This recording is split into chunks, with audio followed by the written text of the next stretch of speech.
Ukifunga hivyo hiyo.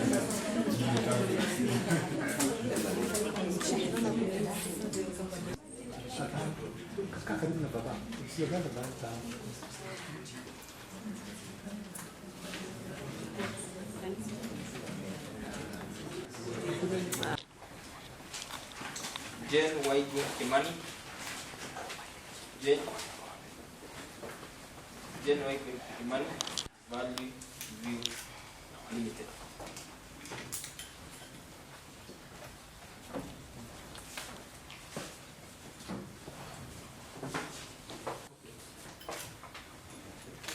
You can doing this one after.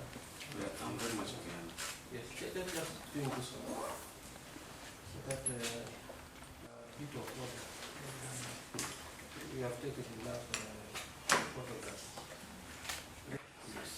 Then you can now listen and go and report for it. So,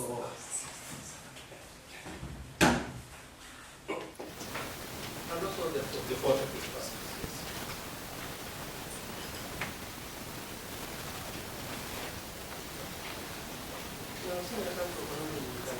Thank you.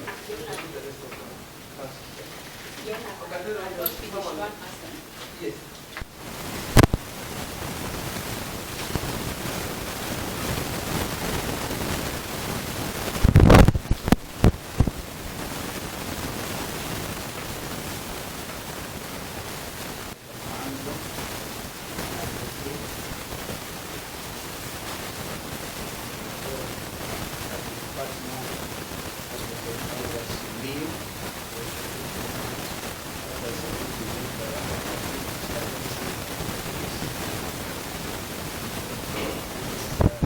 Peace is your honor. These colleagues are just here. Recognize the current members and here, Senator Wambua. Thank you. And I will sustain us.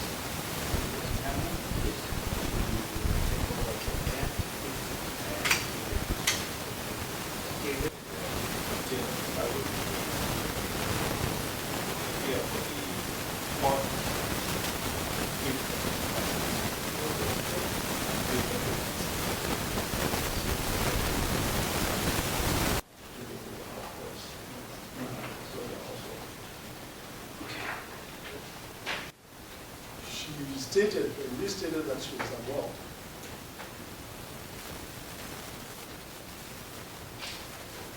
And we're on her. And she will continue to focus at least together with 7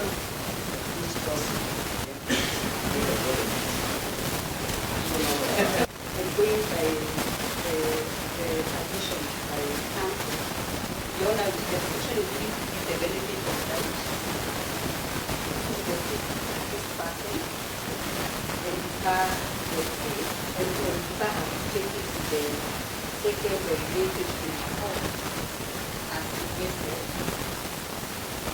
subject her ability to the way to collect it, confirm that she will be possible.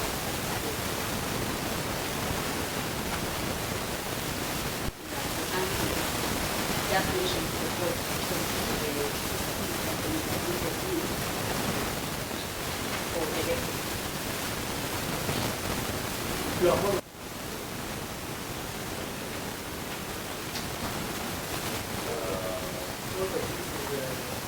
David Naina Kiyama.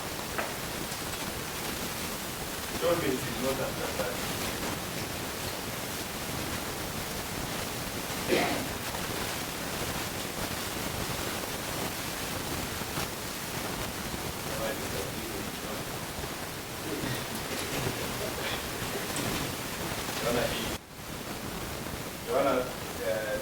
accused person from the charge sheet. From the charge sheet, the only part where he appears, and they appear to have done this in a hurry, is in count 1. That is on conspiracy. Your Honor, sorry, on the description of the charges. I say this, I don't want you to make a substantive finding, but just on the description of the charges, they are describing him as a director of Top Image Consultants Limited. Your Honor, he resigned in Top Image in 2012, and that's the documentation also given to the state. These documents. Okay, thank you for speaking. Your Honor, can I just finish, because this is important. As I said, I don't want you to make a substantive finding on it. I know the rules of the court about evidence production. But Your Honor, he doesn't appear in any of the other substantive charges. And then he shares a name from the document I provided you.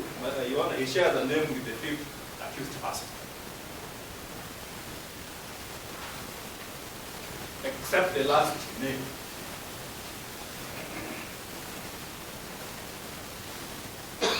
The 5th accused person is the current and legitimate director. And during when these alleged transactions happened, you were the director. So Your Honor, I'm just bringing out this matter, and I've mentioned to the state, because my Lord, it will be so unfair to subject a person who, on the face of it, is not ought not to be charged, to be brought to court on a charge like this. Your Honor, that I've mentioned to the state. I've given them the documentation. And my Lord, what I was saying, Your Honor, what I was saying that the state has an express duty to a suspect. If evidence on record does not indicate you to be a suspect, you ought not to bring you to court. So the purpose of this, for me bringing out these issues, is for them to take note. Perhaps they can make a conscious decision before the plea taking to drop charges against this accused person. They can also decide to proceed fair enough. But as defense counsel, I have done my duty. I've also informed court. I've informed the state. As I said, I would really have failed if I don't bring this to the attention of the state. But I understand the rules of evidence. I understand the parameters in terms of limitations now. But it was important for me to mention that.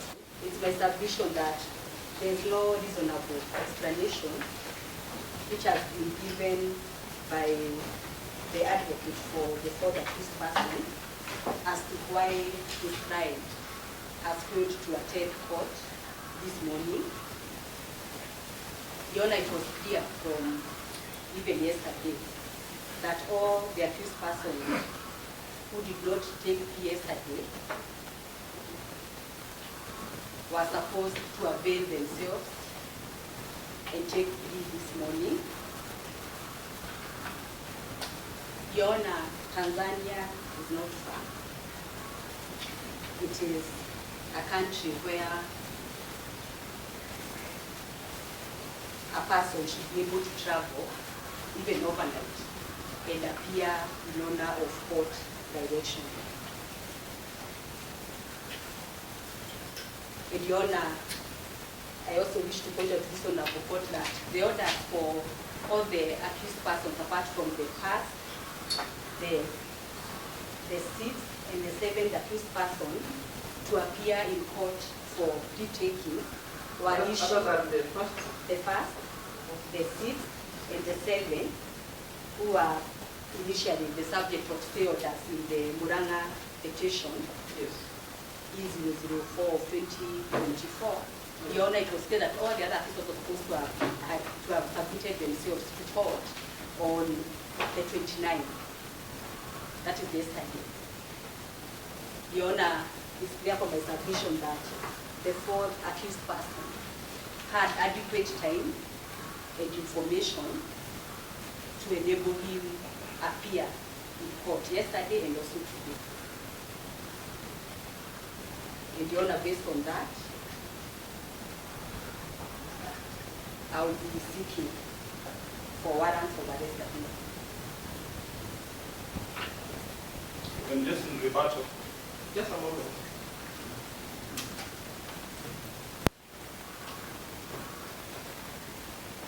which shall be done only in the extreme of the circumstances. It's only yesterday that EACC themselves said that apart from all the accused persons, he's the only one who they have not served, or they didn't serve summons to attend court. They said that yesterday. Only yesterday? Yes, they said it yesterday, that all the accused persons, it's only him, my client, David Aina Kiana, the only one who they have not served summons. So that, Your Honor, was for good reason. Physical physical absence from the jurisdiction of this court. That is why EACC and whole government institutions with their apparatus and machinery which they are not able to manage to find it. And today I've explained the reasons why, because I got my instructions yesterday at night.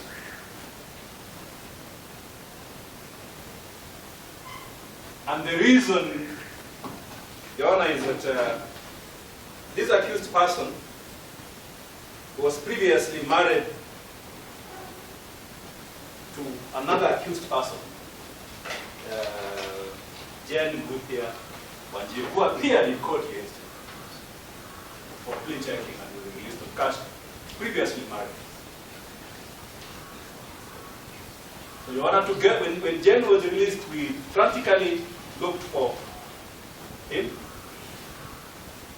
David Maina here, and finally we were able to locate him.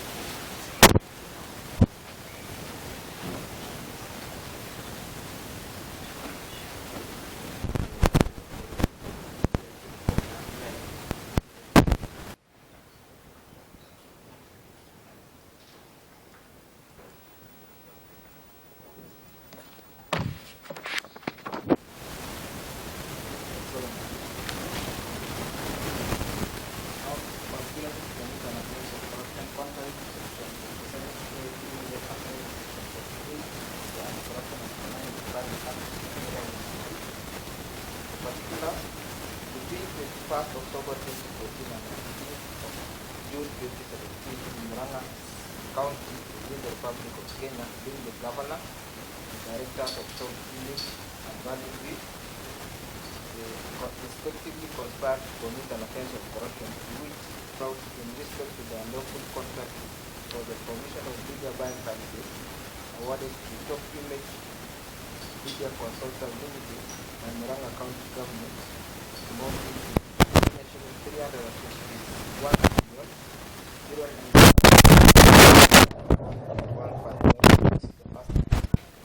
Your Honor, I'm not guilty. I am simply being politically persecuted. Fifth, accused. Your Honor, I'm not guilty. Just a moment.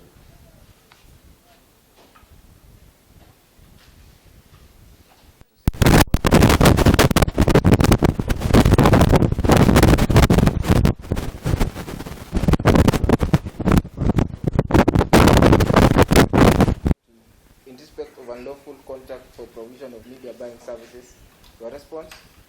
Not guilty, Your Honor. Count number 4 for Mwangi.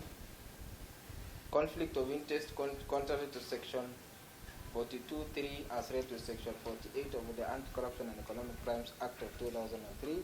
The particulars: between 20th May 2014 and 19 June 2017 within the Republic of Kenya, being the governor of Mwangi County and the agent of Mwangi County government knowingly acquired a direct private interest in contract between the Mwangi County government and the Top Image Media Consultant Limited for provision of media buying services and received a sum of Kenya shillings 31,829,800 from Top Image Media Consultants. Your response? Not guilty. Count number 5 for Mwangi, David, Solomon, and value. The charge, money laundering contrary to Section 3 as read with Section 16 of the Proceeds of Crime and Anti-Money Laundering Act, Cap 59 of Laws of Kenya.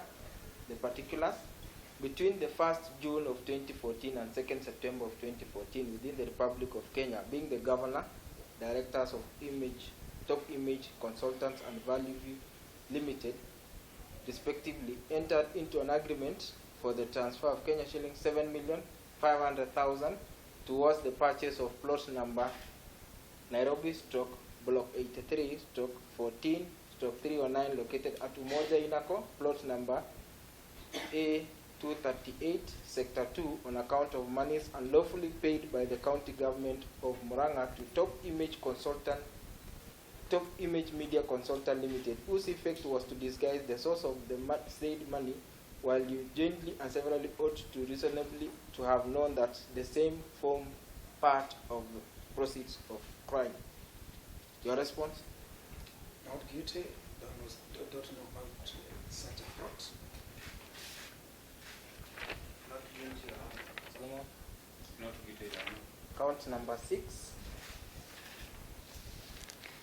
Money laundering contrary to Section 3 as read to Section 16 of the Proceeds of Crime and Anti-Money Laundering Act, Cap number 59B, Laws of Kenya. The particulars, between 27 May of 2014 and 20th February of 2015 within the Republic of Kenya, being the Governor, Directors of the Top Image Media Consultant and Value, respectively, entered into an arrangement for transfer of Kenya shillings 4,500,000 towards the purchase of 2 houses, that is Batian 4 and Nelion 88, through the Milima Kenya Homes on account of monies unlawfully paid by the county government of Murang'a to Top Image Media Consultant Limited, whose effect was to disguise the source of the said money, while you jointly and severally ought to reasonably have known that the money formed part of the proceeds of crime. Your response?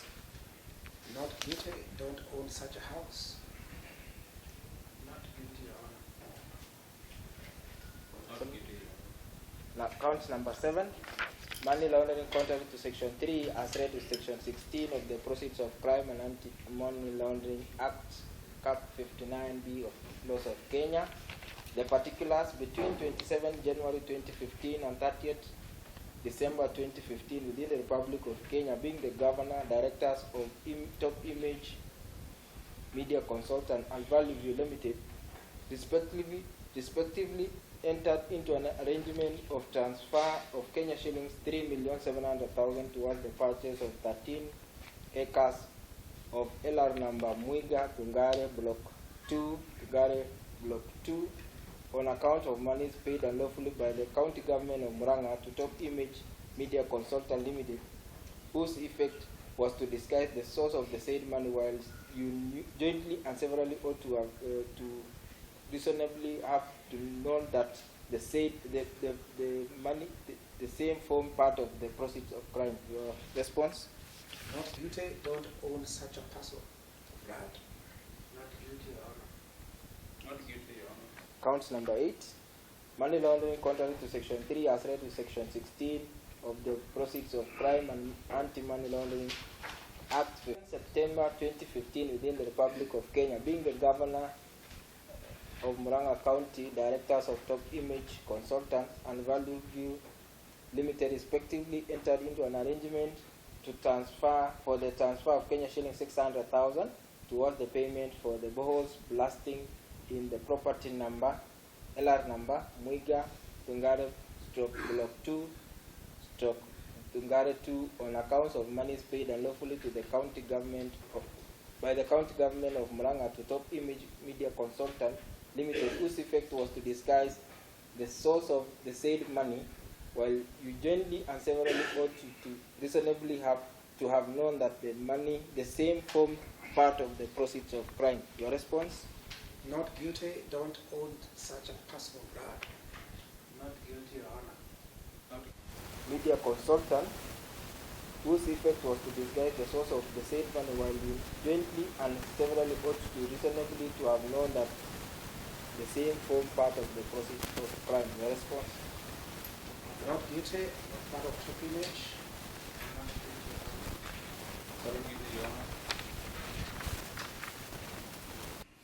For accused persons, with their respective counsel and judges. Senior counsel was my counsel. Under Constitution 2010, and therefore our need to adhere to the principle of fidelity to our Constitution. Therefore, it's the right of every Kenyan, Your Honor, who is brought before court of justice, they plead not guilty, the right to bail. It's a constitutional right. Your Honor, I wanted to invite you to take judicial notice of the following stark reality. Namely, that's what I mean by fidelity even to our multi-party democracy.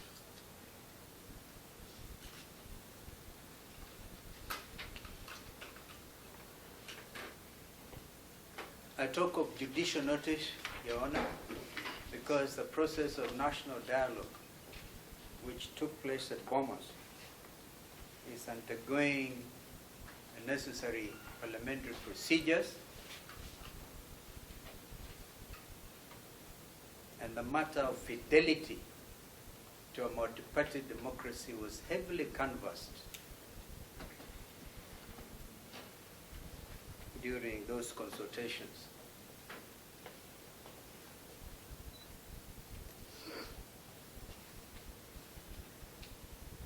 Your Honor, the first accused is brought before you 10 years after the alleged commission of the offense of conspiracy, for example.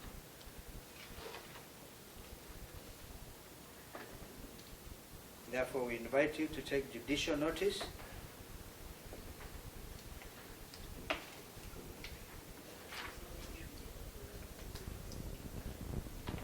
of the stark possibility of political persecution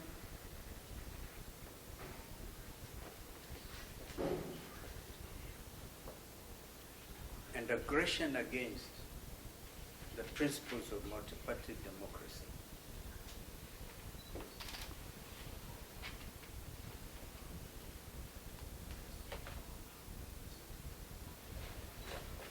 As a member, as the leader of Osawa political party,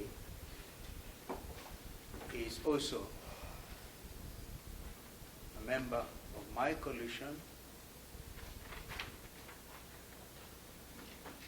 Azimio la Umoja, One Kenya.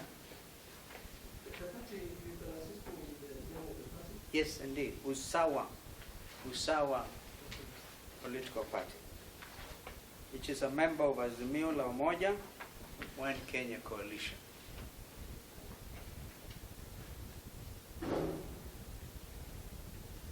And aggression against any member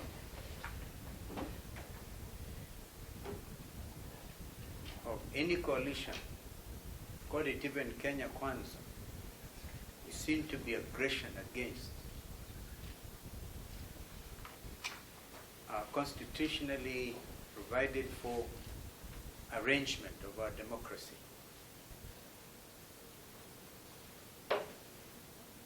Members of that coalition are in court today. The deputy leader of ODM, the Honorable Wycliffe Abetso Paranya, the Honorable Eugene Omalo, the leader of DAP Kenya.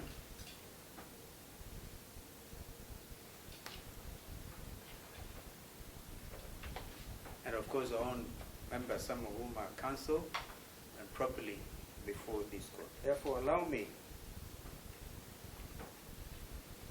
Your Honor, to invite Counsel Tengwa Njiru to prosecute along with Counsel Wilfred Nyamu to prosecute the matter of application for bail.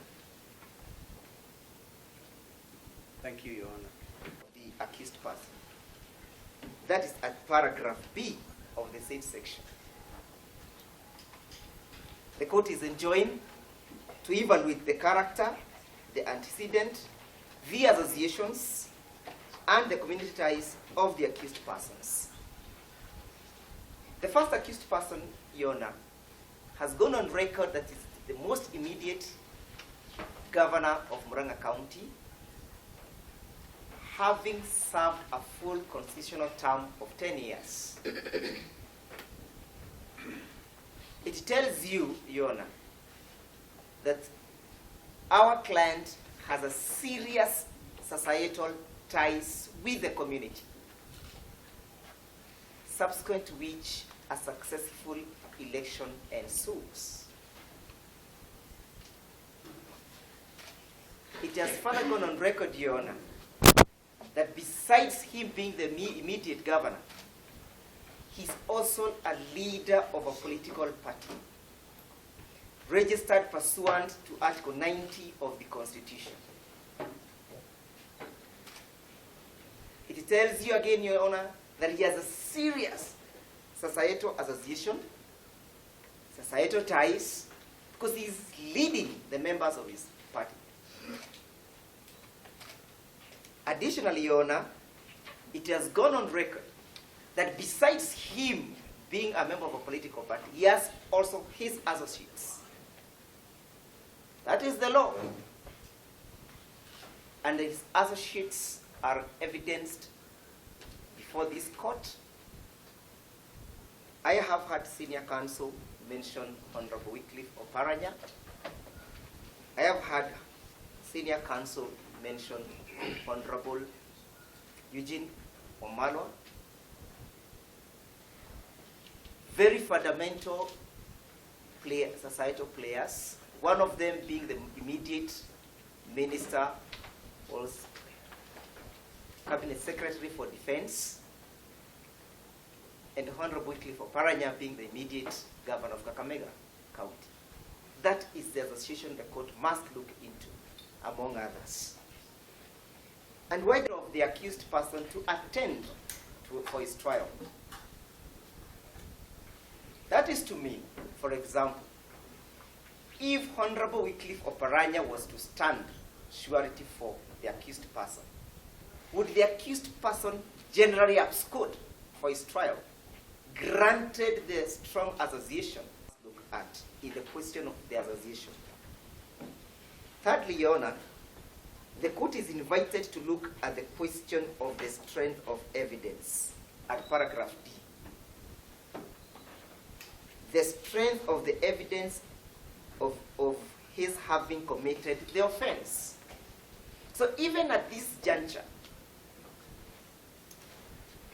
so as to protect the rights of an accused person to liberty, vis-a-vis his presumption of innocence, the court is being invited to look at the evidence. Previously, Your Honor, that was not the position. But this position has been constitutionalized pursuant to Section 7 of the 6th Schedule, which provides that whenever the court is applying the law, the previous legislations must be brought into conformity with the Constitution with the necessary modifications, adaptations, and alterations so that they can bring to full realization of the rights of an accused person. That is to mean, Your Honor, if the accused person, in pleading to the charges, says, I do not own that land, I do not own that property, can that just go undiscounted? That is evidence. The court is being invited. And embarrassing so, Your Honor, at this juncture. Therefore, the law presumes that even at the particular time of taking plea, the prosecution should avail evidence so that the court may have the opportunity to evaluate the imports of section 123, paragraph D. In this case, Your Honor, the benefit goes to the accused person. The law is not saying, look at the amount in question, because the amount in question is evidential. At this time round, we do not know how much money, if at all, was lost. These are mere allegations. And therefore the court is being invited to exercise reasonableness, and I wish to rely on the case of Edel Sum, S-U-M, versus Republic. Edel Sum versus Republic, 2022, EKLR. Nyakundi J had this to say.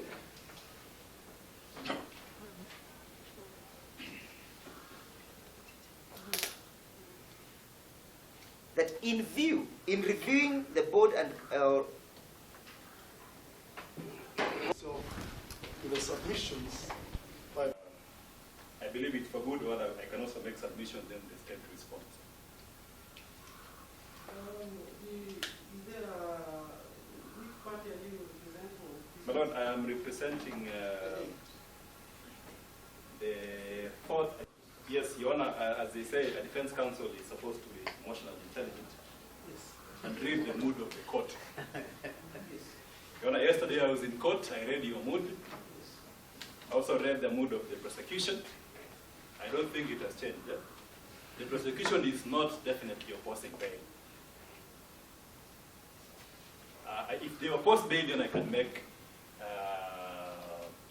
submissions in rebuttal. But I don't think they are opposing bail. So, Your Honor, I will address you on the question of quantum.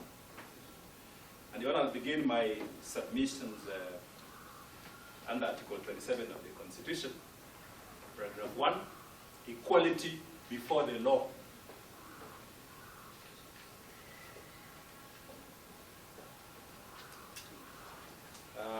And Your Honor, based on what was submitted by my colleague, at this point you can slightly look at the evidence.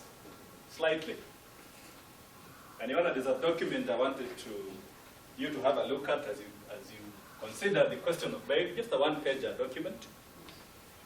Your Honor, my client has been charged also as a director. If you look at this most substantive count, Your Honor, count 3, as a director of Top Image Consultants Limited. Your Honor, a fellow director of Top Image Consultants Limited, the dominant director, Jen Wanjiru Mbuthia, the principal director, was released yesterday on a cash bail, on a bond of 10 million surety, similar amount, and a cash bail of 4 million.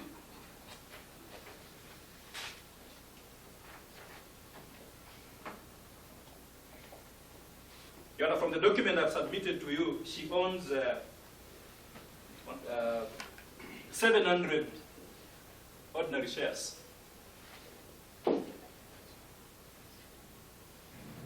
And you released him on that bond, on those bond terms.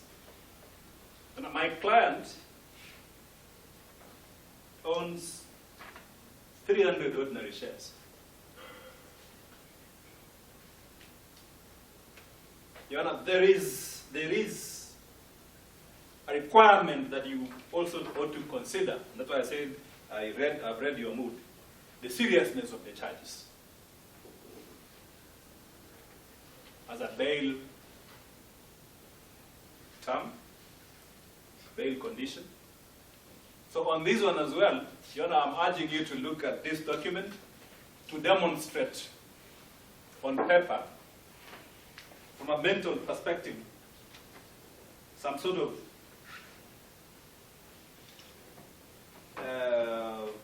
term which you can then use, Your Honor, to determine the appropriate bail, the cash bail in this regard. Your Honor, if you do an econometric analysis, you can easily say that my client is entitled to a 1.7, because if 700 equals to 4 million, 300 then equals to 1.7 million.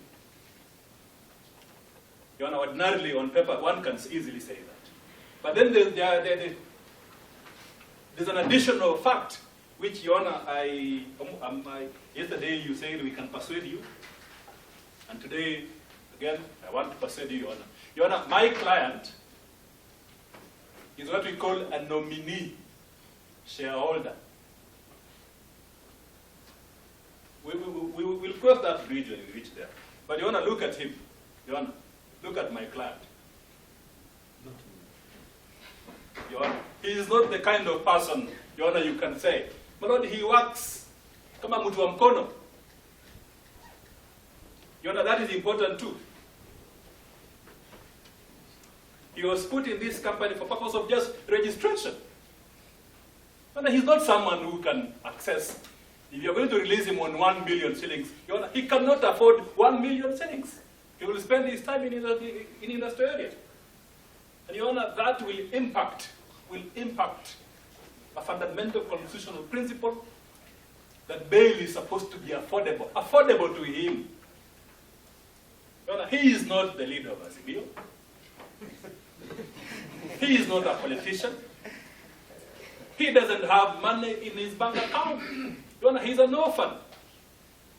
You know, that should count for something.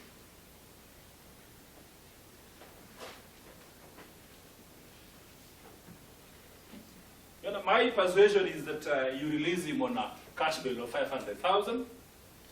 That's what the relatives have managed to raise. You know, any other amount, he will simply go to industrial area. Remand to await his trial. You know, so I've addressed you on the question of quantum, so, which and I've made proposals just like yesterday. You know, I'm very candid on this. Because I believe you want a bail condition, the quantum of bail shall be something which the accused person can afford. But if it is too high, this accused person will definitely not afford. And that is the reason why. He's a paper shareholder. And later on we'll leave evidence to that effect. In terms of residence, he resides in Nairobi. Your Honor, he doesn't own his own house. Your Honor, look at the fourth accused person. The fourth accused person accommodates him in one of his rented houses in Nairobi. So as a bail condition, he will be ready to subject himself to the court process. He'll attend court when required. He won't interfere with the witnesses at all. He's not capable of interfering with witnesses.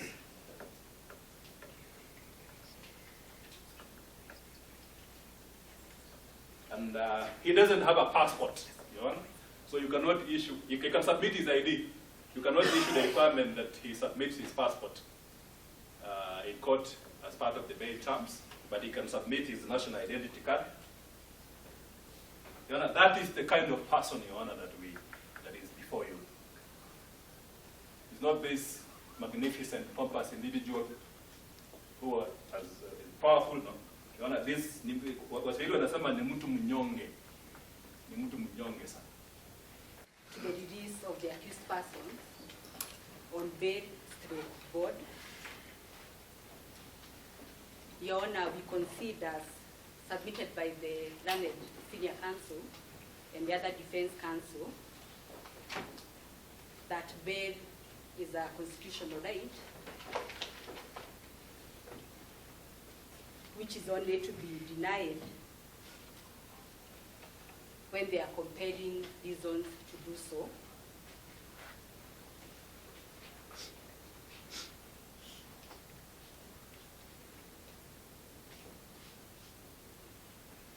Your Honor, in this particular case,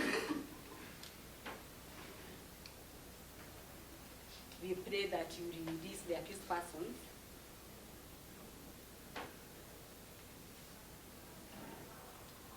on such bail and board terms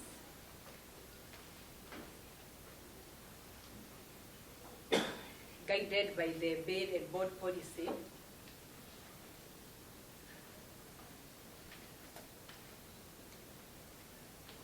and more specifically clause 4.9 thereof,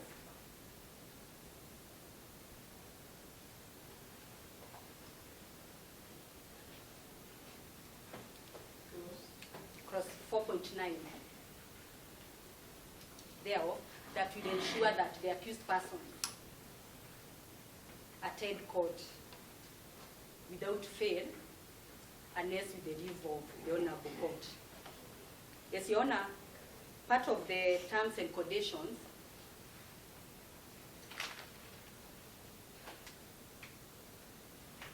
that the prosecution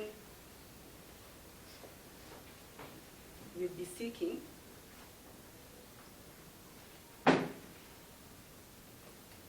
is that when granting bail, this Honorable Court takes into account the seriousness of the offenses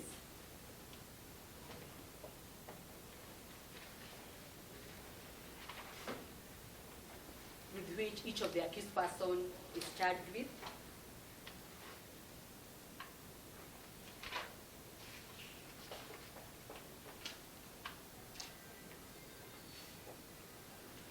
Your Honor, it's our submission that the offenses are serious, and we urge this Honorable Court to grant terms that are commensurate to the charges.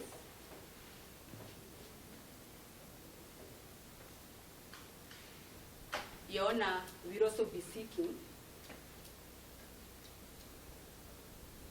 as one of the conditions for bail. Yes, Your Honor.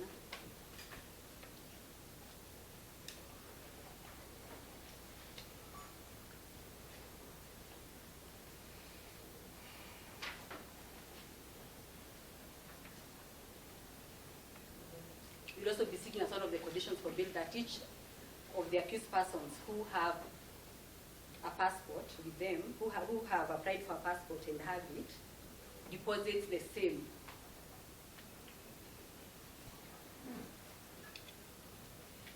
before the Honorable Court.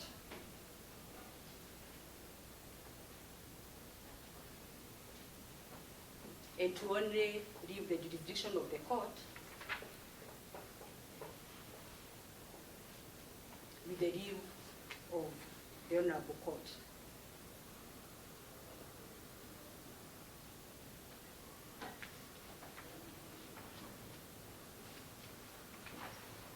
Yes, Your Honor, will also be requesting that one of the conditions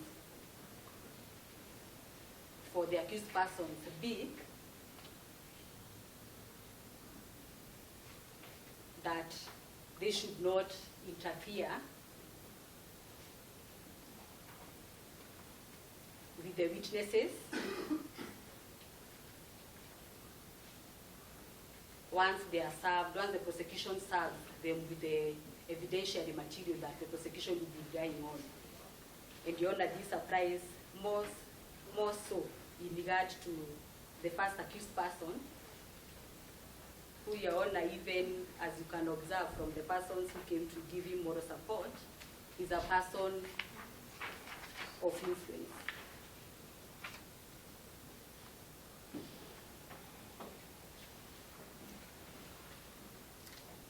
And Your Honor, in regard to the other issues which were raised by counsel, I wish to only comment on one issue, which is on the issue that the charges before court were brought out of political consideration. Your Honor, it is my submission that there was no such thing.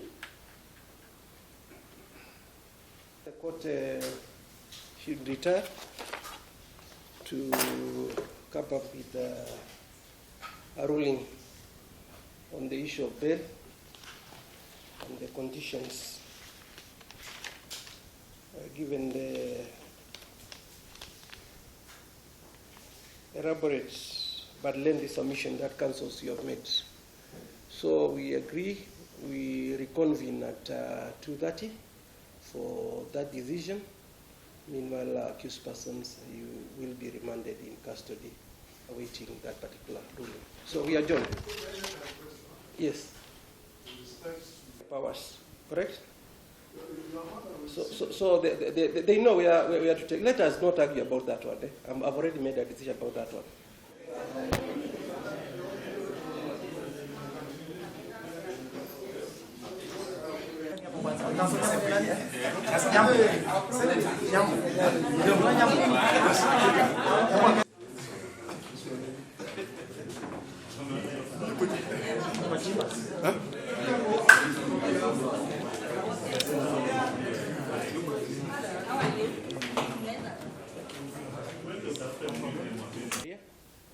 Former Governor of Mwangi County and 10 others arraigned for this court, charged with 11 counts of corruption offences and money laundering. The charges arise from an alleged unlawful contract for the provision of media buying services awarded to Top Image Media Consultants Limited by the Mwangi County government, amounting to a sum of 351,097,491 and 15 cents. Accused persons, you have denied the charges, and through your counsel of record, you sought to be admitted to bail and or bond.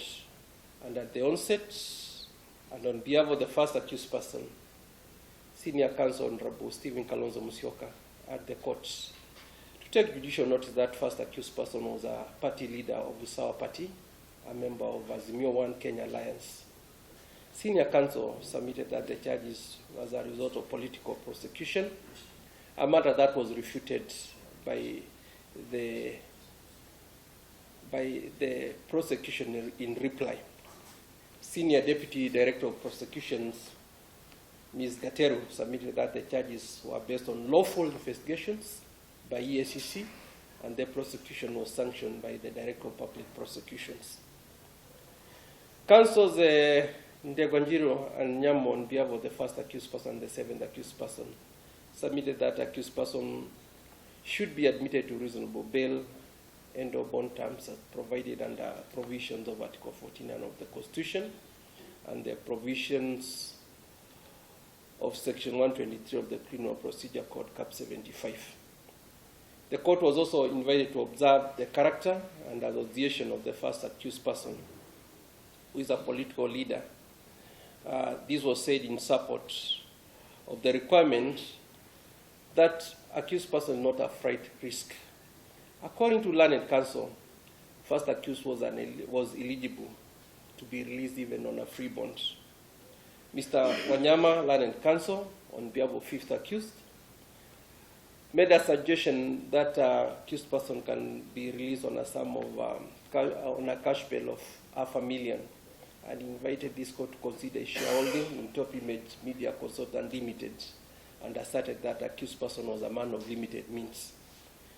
Prosecution, although not opposed to the release of accused person on bail and or bond, urged this court to consider the charges and propose the following condition to be imposed upon accused persons: that the accused persons to deposit their travel documents with the court, and accused persons to be barred from traveling outside the jurisdiction of this country without prior leave of the court, and that accused persons were barred from contacting or interfering with the witnesses.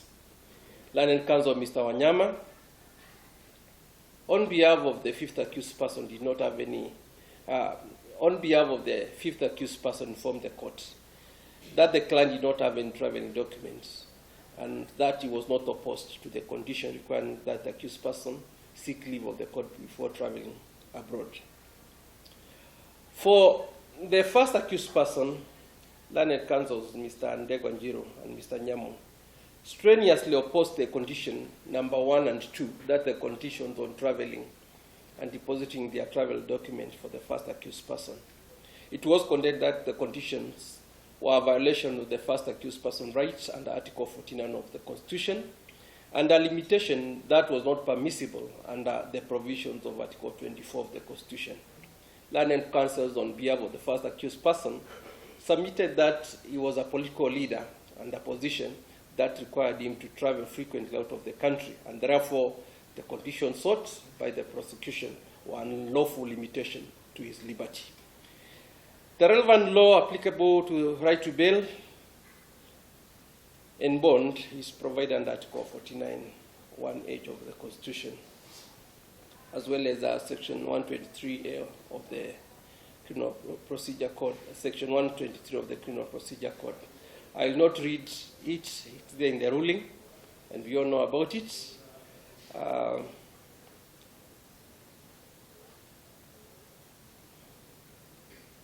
So, the right to bail under this Article 49 of the Constitution and its purpose was well considered in the decision that Learned Counsel de Gwanjiro referred to the case of Idel Sum versus the Republic, a decision by Justice Nyakundi, who quoted with approval the case of Mohamud Chute, Wote, and two others versus the Republic.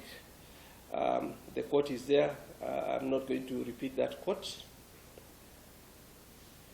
In this case of Idel Sum, the High Court, the case of Ferdinand Dungu Waititu Babayao versus the Republic at 2019, AKLR.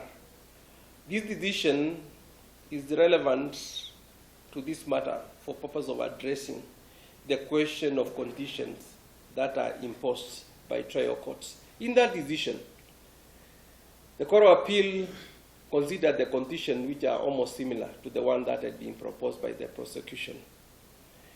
And at paragraph 46, this is what the Court of Appeal held. That Article 49(1)(h) of the Constitution grants an accused person the right to be released on bail or bond on reasonable terms and conditions pending trial, unless there are compelling reason not to be released. The bail and bond policy guidelines formulated by the judiciary requires courts in granting bail to take into consideration earlier the facts and circumstances of each case, and to balance the rights of an accused person against the interests of justice. The Court of Appeal also made consideration to the case of Republic versus Zakaria Okodo Obando, a 2018 KR, where the accused person was the governor of Migori.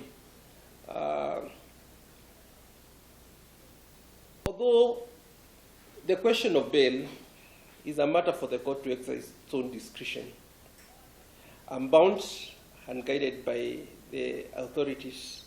The case of Idel Sum, the case of Waititu.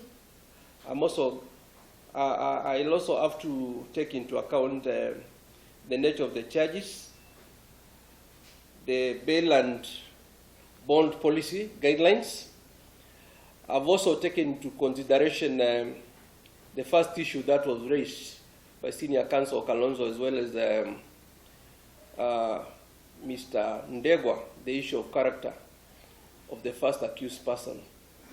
And in my own view, I have no doubt that accused persons, both the first accused person, as well as that's the first accused person, fifth accused person, and seventh accused person, from all the submissions that I've heard from counsels, I'm convinced that you are not a flight risk. For that one, I do agree with counsels that accused persons are not flight risks. All in all, balancing the right of the accused person against the interest of justice, this court, in the exercise of its own discretion, find the following to be the appropriate and fit terms of bail that shall attach to this particular matter. For the first accused person, Mwangi or Iria, accused person, you shall be released on a bond of 20 million, one surety for similar amount if it is a property, and in the alternative, a cash bail of 10 million.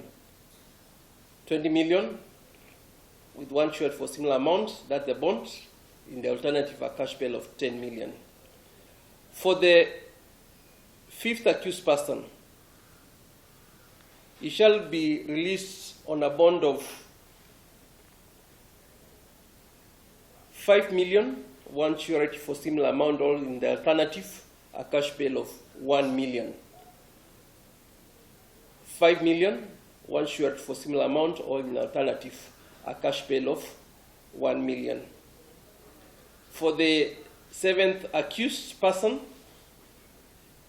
you shall be released on a bond of 7 million, one surety for similar amount, 7 million, one surety for similar amount if it's property, or in the alternative, a cash bail of 4 million.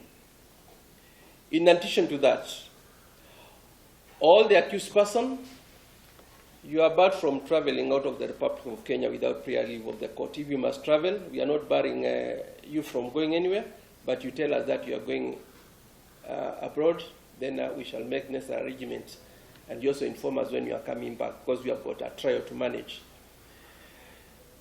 The other condition that all accused persons are also barred from contacting or interfering with the prosecution witnesses. I'll also order the first accused person and the 7th accused person. You are hereby ordered to deposit your traveling documents in court.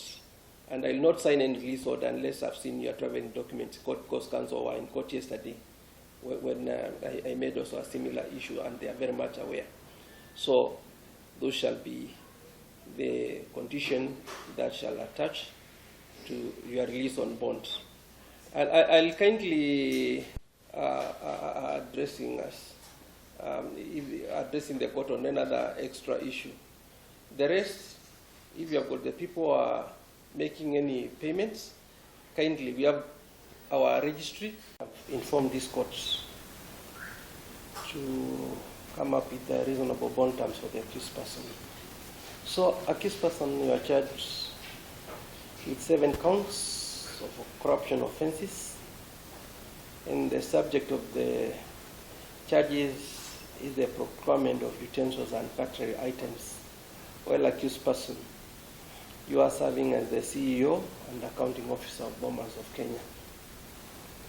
Defense has explained your circumstances and has urged this court to release you on reasonable bond terms. In particular, I've noted defense has informed this court that you are being under interdiction since November 2023, and therefore you are without means.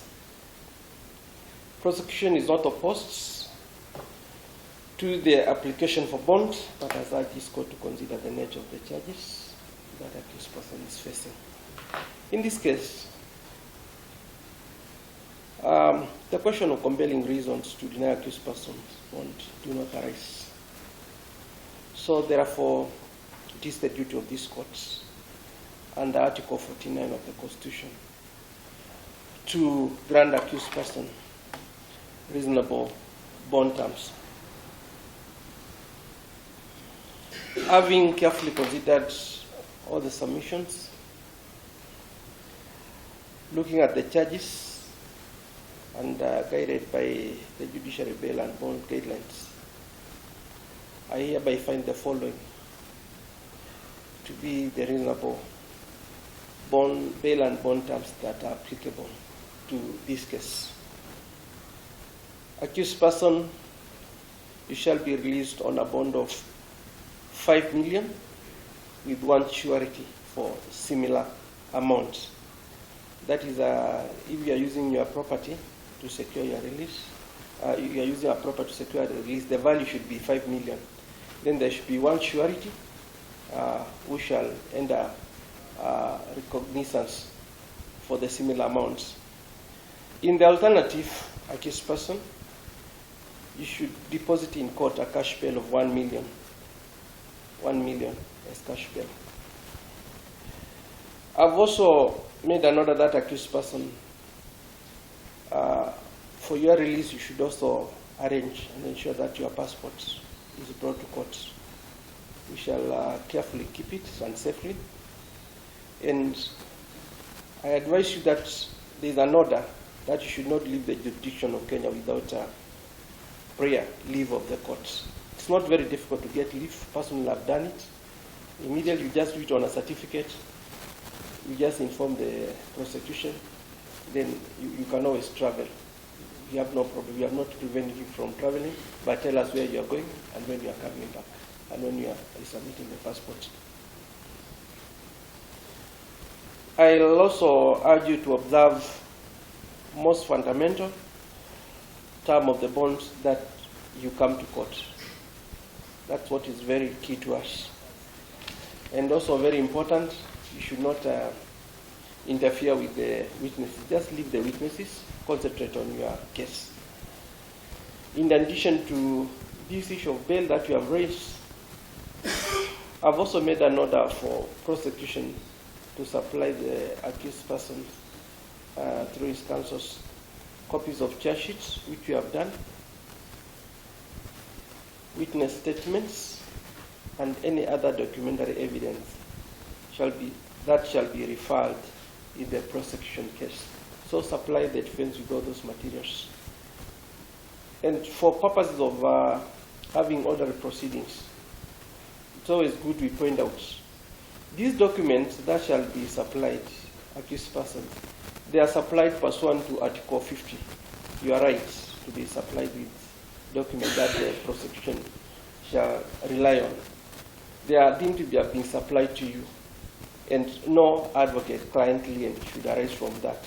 So another time you are changing your advocate, or probably one of your advocates not present, it is your duty to ensure that they have those materials, because at times they are voluminous. We have used all our money, your money, my money, council's money, everyone's money to do that. So ensure, please, that you agree with the council that all those documents should be readily available in time you are in court. It shouldn't be a subject of an adjournment. Yeah, you can just let him, please, just allow him so that he can understand. Just a second, please. So that he can concentrate. Just a moment. So have you understood that aspect? So tomorrow don't come and say, we left them with Council Nyaundi, Council Kaemba. No. Ensure anytime you're in court, the council is in court, has got all those materials. I've reallocated this matter for trial before Honorable Zipporah Kishana. That will be your trial court. But for the purpose of bond approval, I know she's not there. We have got no problem with that. We are going to deal with it. It is a custom for us to be able to work fast. And we are also bound by our own appraisal system that we do a mandatory pre-trial conference 14 days from the date of plea. So I'll urge you, as well as counsel, we consult, then we come up with the date for the pre-trial before the 14 days. About payment of cash bail, we have got no problem. We don't handle any cash. We pay through the bank. The accounts are really available. You only need to organize. If you are paying, we quickly raise an invoice. You go to the bank, you deposit, and then we quickly process your papers. Personally, as I've taken the plea, I'm also very keen and duty-bound to ensure that I sign your release. So there's nothing to be pushed here, please. And don't agree to have someone assisting you. Let council just go and submit their things. I'll be on the lookout and waiting just to sign your release very fast, correct? Then you can go, relax. Then you consult with your advocates. Then you concentrate on your defense case. That's very important. Councils, is there something else that you need a clarification? So Honorable Zipporah, she's a good magistrate. She's equal to the task. Do today a contact list. Mr. Mwangi, you have it? Ensure that it's ready. You should have given it to councils. We fill up our contact list. Yes, that one. Thank you so much, councils, for doing that. Very important. In case you want to contact us, okay, then. The pre-trial, I've said you do it before the trial court. They'll come in the eventually try to thrash out most of your issues, improve the practice. Where there are any flaws, we also point them out, and as we are willing to rectify if they. So For the date, I don't know which date. Within 14 days, and because of our PMMU, at least I know the next week. Would I suggest you give them some bit of time because of your inventory so that they can come up with something? Maybe I'm talking about Thursday there. Even the time I've got no problem, I can always argue with the magistrate, the time that you want. The 9th. We are still within time. What time do you want to come for it? Tell me the time. So, because I know you could be having some other matters. Yes. I'll put out to the magistrate so that he can wait for you at 10. And the back now stops with is it Ruto and Masaro and Kateru is here. Please ensure that we don't do it as a routine. Take pre-trial conferences seriously, correct? Have those documents, correct? Yeah, do a thorough job so that you'll be able to move on, correct? Then for the rest of those other things, Mr. Nyaundi, you may not have heard me address them about the malice, so that we address it in the main case. But we can't stop counsel. It's your right. It's your right when you feel you have not been treated well. If counsel, you can't say it, who else will say it?